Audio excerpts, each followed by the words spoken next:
یک پلتفرم هوشمنده که به کسب و کارهای محلی در کانادا کمک میکنه رشد کنن، شعبه دیجیتال داشته باشن و در فضای آنلاین دیده شوند. هر کسب و کار محلی میتونه به راحتی در وبلاتیس یک بیزنس پیج یا همان شعبه دیجیتال داشته باشه. این شعبه قابلیت‌های فراتر از یک وبسایت ساده داره، چون میتونید تمام شبکه‌های اجتماعی، وبسایت و اطلاعات تماس رو بهش اضافه کنید. کالا و خدمات خودتون رو تعریف کنید و به راحتی براشون تخفیف بذارید و یا حتی لینک خرید آنلاین به وبسایت یا فروشگاه آنلاین برای هر کالا یا خدمات تعریف کنید.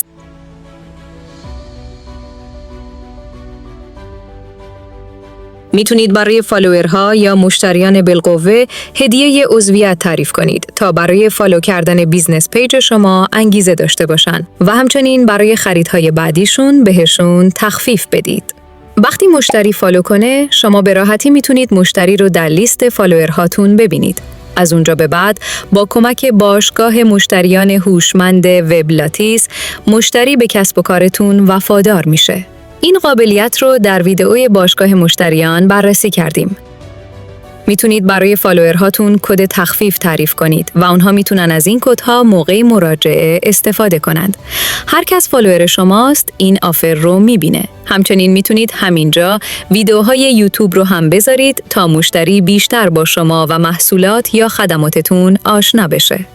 این بخش ویژگی‌ها کمک میکنه مشتری راحت‌تر باهاتون ارتباط برقرار کنه. مثلا اگر کارمند فارسی زبان دارید، به راحتی سایر فارسی زبانان در سرچ میتونن شما رو پیدا کنند. همچنین ربات‌های هوش مصنوعی هم میتونن شما رو با این ویژگی‌ها برچسب گذاری کنند. مثلا هر کس به چت جی پی تی یا هر ربات دیگه بگه دنبال یک رستوران فارسی زبان در کلگری میگردم، میتونه شما رو بهش معرفی کنه.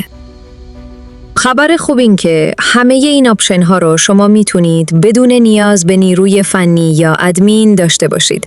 کافیه که در وبلاتیس عضو بشید.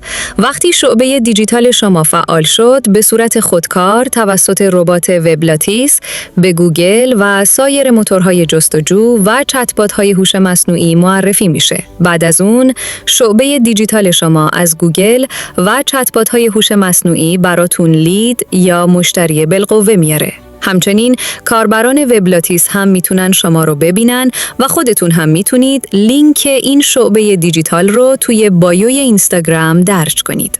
با راه اندازی این پیج، تمام اطلاعات شما در یک شعبه دیجیتال قابل نمایش خواهد بود و میتونید به صورت متمرکز مشتریان و فروش خودتون رو هم مدیریت کرده و به رشد بیزنس خودتون کمک کنید.